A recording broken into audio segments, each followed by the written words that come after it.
Once upon a time in the village of Amma, there lived a man named Mr. Dami. Mr. Dami was a young teacher from the big town of Ibuka.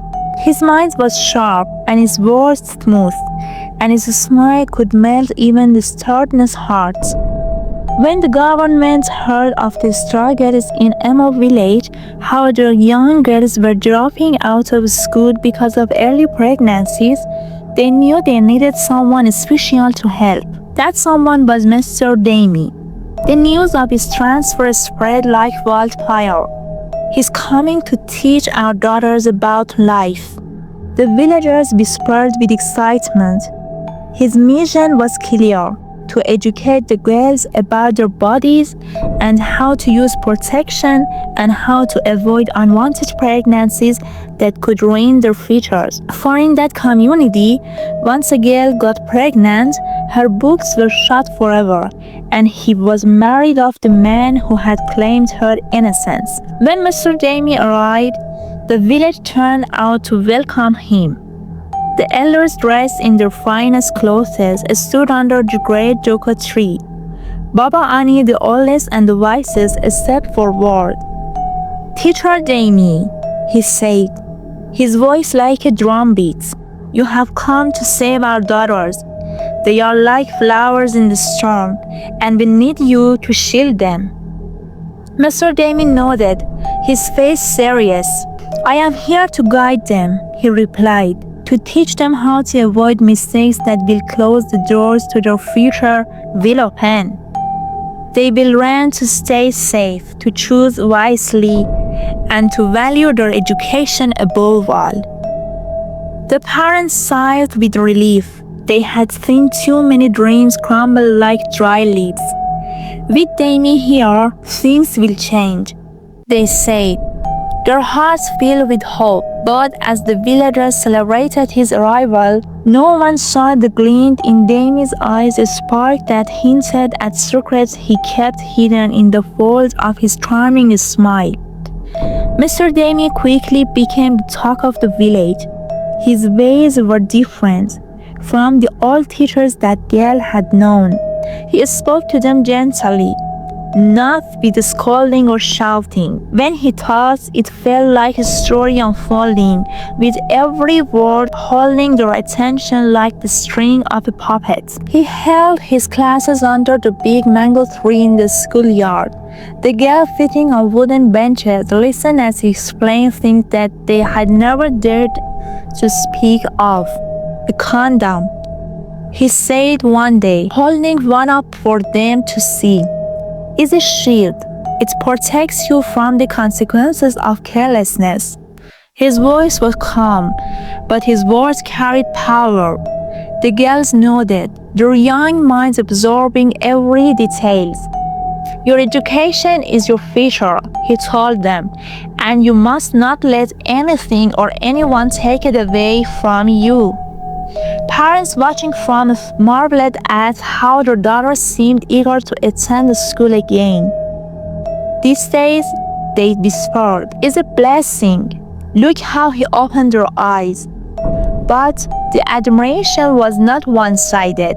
The girls began to look at Dami with wide eyes filled with something more than respect. His charming smile, his soft voice, the way he spoke to each of them like they mattered thread, feeling they didn't yet understand. They trusted him completely, like sheep following a shepherd, unaware of the wolf that hid beneath it. At first, Dami's actions seemed harmless.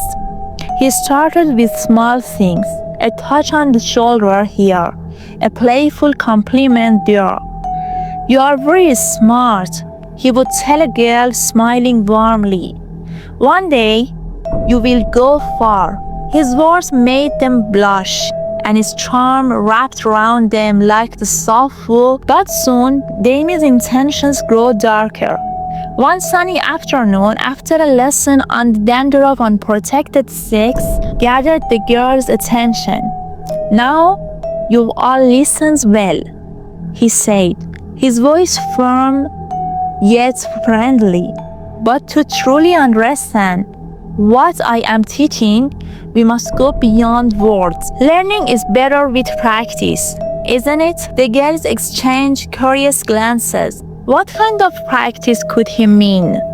Dami smiled, sensing their confusion. Don't worry, he said. This is to help you understand, so you can protect yourselves in the future. He paused, letting his words sink in one by one. I will show you how everything I have taught works. Follow me inside, and I will explain privately. The first girl hesitated, but didn't question him. After all, he was their teacher and their guide. She followed him into the small room behind the classroom. Don't be shy, he said, closing the door softly behind them. This is for your benefit. Inside, Dami's tone changed. His voice grew softer and his words were laced with persuasion. The girl, unsure of what was happening, trusted him completely. He was the teacher, and teachers didn't lie. Mr. Dami opened the protection pack and asked the girl to help fix it on him, just the way he had taught them earlier. Their innocence. The girl, thinking this is truly part of the lessons and education, did exactly as Mr. Dami instructed. Just like that, Mr. Dami started touching her in a way that wasn't normal and formed there. They ended up on desk and having fun. When Mr. Dami was done, the girl came out. Her face was blank. The other girls looked at her with curiosity, but she said nothing. Mr. Dami had told her not to tell anyone what had happened inside. Not her friends or even her parents. What happens in the room must stay in the room. So the girl kept quiet about it. Dami called the next girl, and the pattern repeated. One by one, they entered the room, and one by one they left with silent sleep and heavy hearts. The girls didn't speak about what happened inside.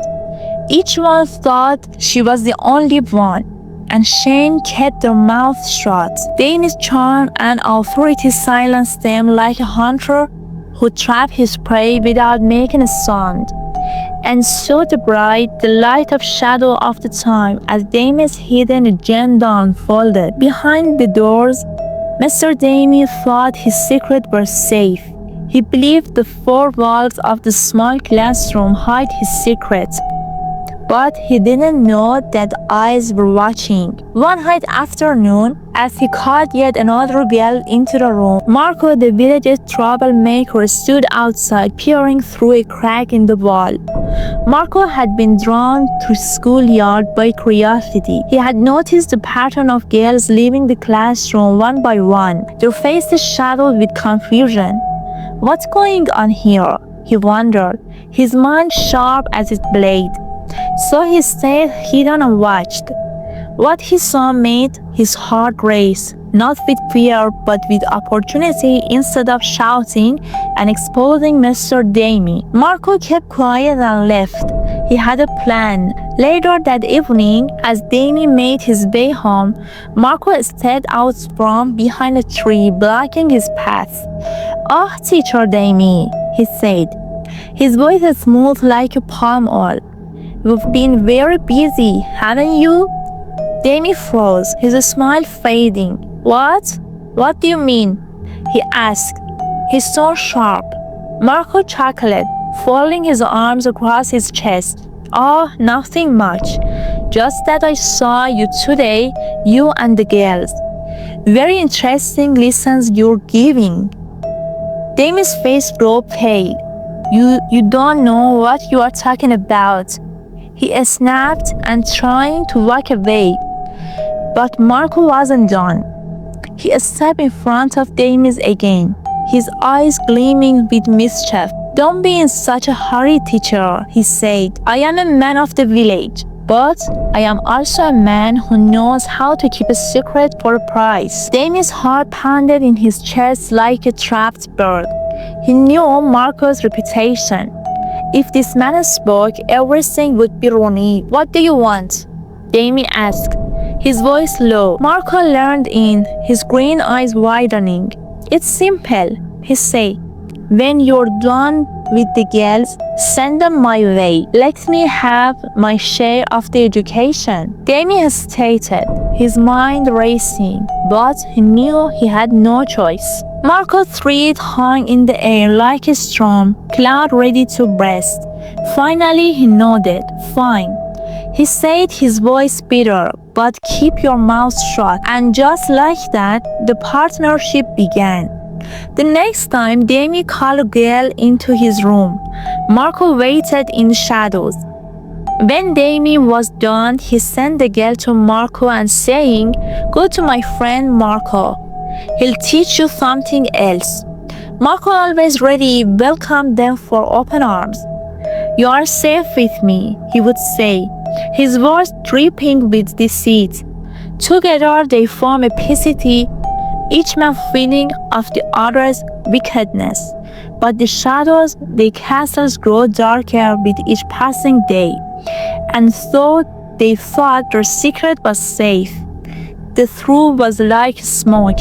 It could not be hidden forever. It started with Adoni, one of the brightest girls in the village. She was always the first to answer Dami's question and the last to leave class. After one of Dami's private lessons, Adoni began to feel strange. Her body felt heavy and her stomach churned like a pot of boiling soup. At first, she brushed it off. It's nothing, she whispered to herself. Maybe it's the yam I ate this morning. But it didn't go away. Day after day, she grew more tired and her appetite disappeared. Like smoke in the wind, Adoni kept her troubles to herself. She was afraid to tell her mother, who was strict and wouldn't understand. If she knows, she'll beat me, Adoni thought, her heart pounding. Meanwhile, Dami continued as if nothing had happened. His charming smile and his smooth words masked the growing storm. He caught the girls one by one, but the shadows were starting to shift. The girls' silence was like a dome holding back the flood, and soon the cracks would begin to show.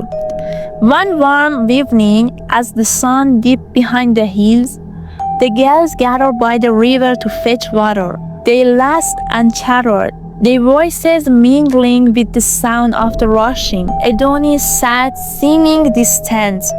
Her friend Moro noticed and asked, Adoni, are you okay? You've been so quiet these days. Adoni hesitated, her hands trembling. She looked at the other girls and said softly, I don't feel well ever since my private lessons with Mr. Dami. The other girls fell silent. Moral's eyes widened and she whispered, he calls me for private lessons too. Adoni's head shot up. He does? One by one, the girls began to speak.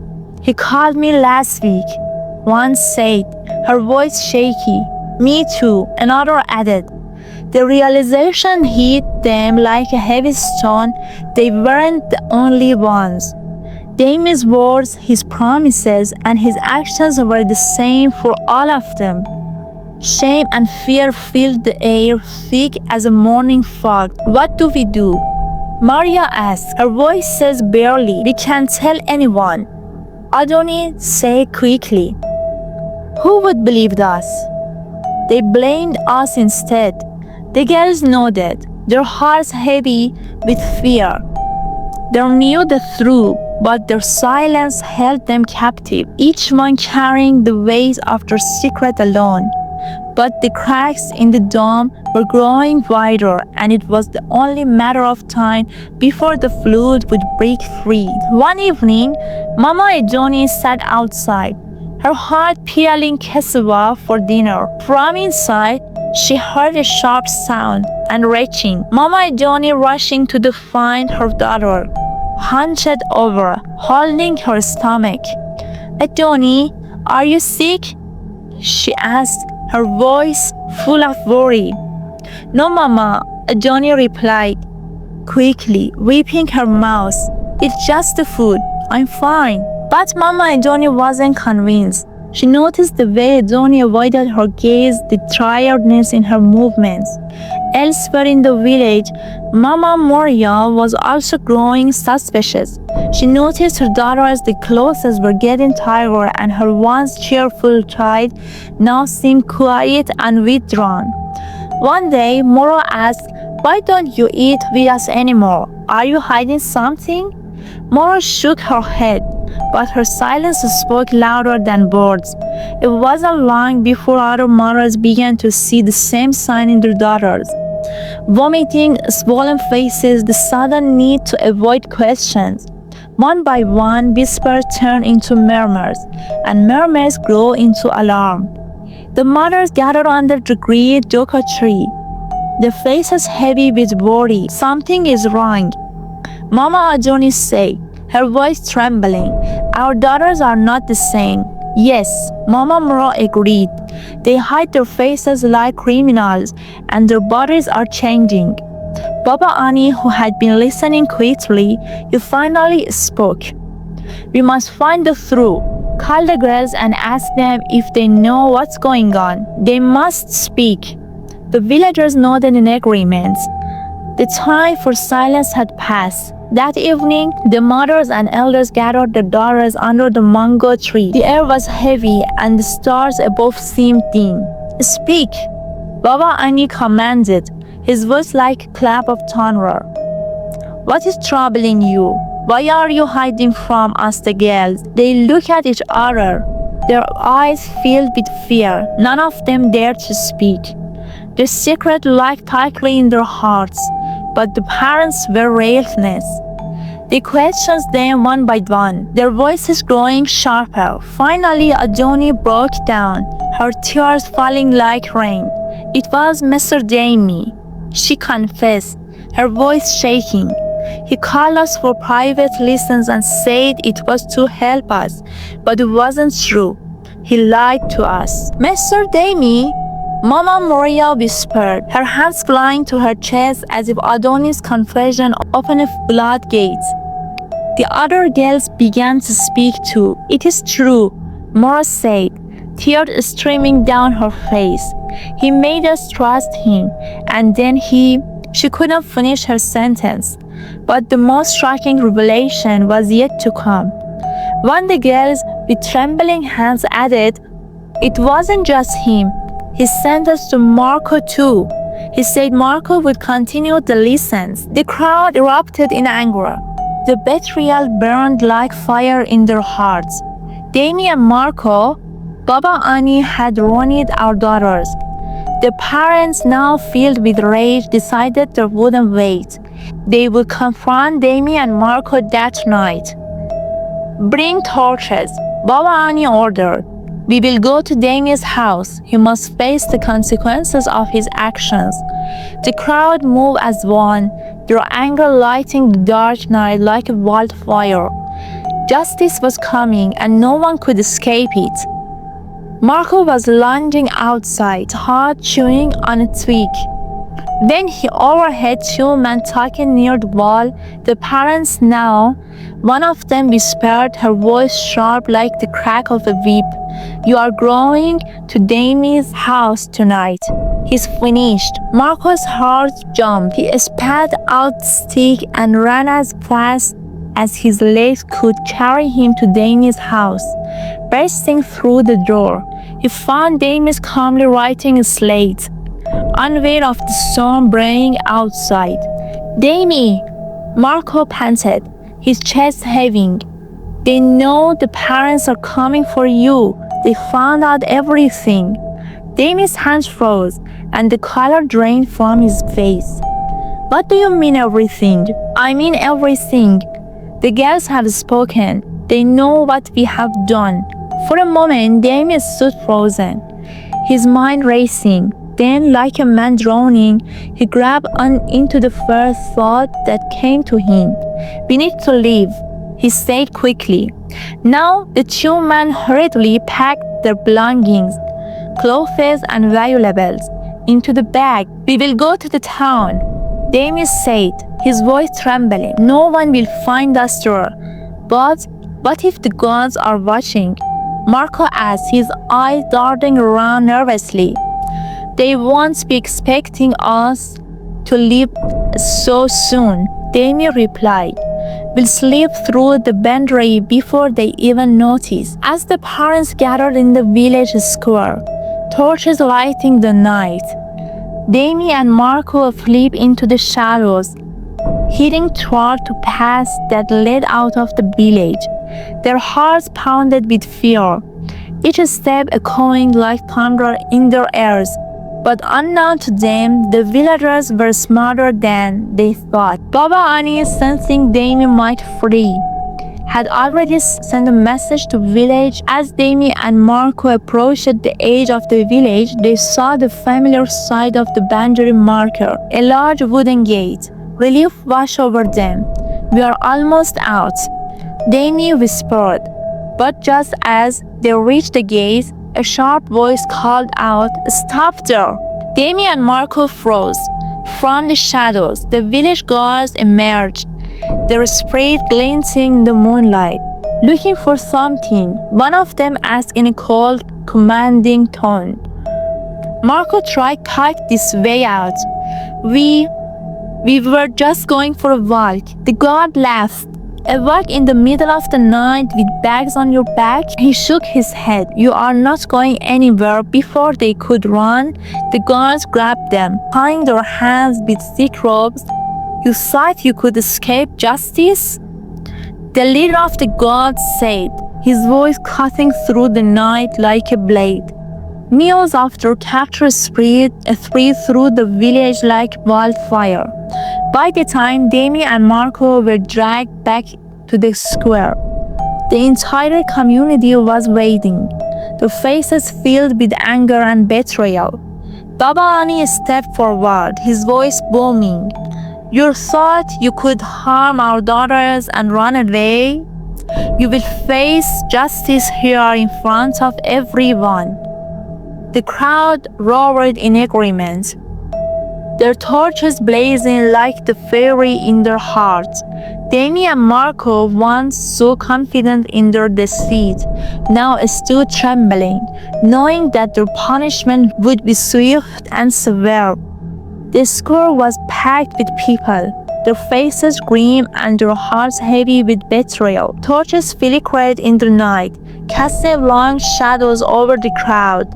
At the center, Dami and Mako knelt, their hands tied behind their backs. They were surrounded by the village elders, whose expressions were as unyielding as stone. Baba Ani stepped forward, his voice cutting through the murmurs of the crowd. You, Dami, came to our village as a teacher and were trusted with the future of our daughters. And you, Mako, betrayed your people by aiding him. Tonight, you will face the consequences of your actions. The crowd roared in agreement, their anger rising like a tide. Two men stepped forward, each carrying a long whip made of leather. Without hesitation, the punishments began. The whips cracked through the air, landing on Dami's back with a sound that made the crowd blanch. He cried out, his voice breaking with each lash, but no one looked away. Marco's turn came next. His screams echoed through the square as the lashes rained down. The punishment continued until both men were slumped over, their faces pressed into the girls. When the flogging ended, Baba Ami raised his hand to silence the crowd. This is not the end of your punishment, he said. You will remain in this village. You will care of every girl you have wronged and the children they will bear. You will provide for them and answer to their families until your last breath. The crowd cheered, but Baba Ami wasn't done. He turned to Mako. You, Mako, will serve this village as a laborer. You will work in the fields, on the roads, and wherever else we saw fit. And you will never again come near the young girls with these words. Two men were dragged away, their fates sealed. The villagers watched in silence, knowing that justice had been served. In the days that followed, the village began to heal. Girls who escaped by their experiences found their comfort in their families. Mothers held their daughters close, whispering words of love and assurance. Fathers vowed to protect them, their anger turning into determination to ensure this would never happen again. The elders took to action.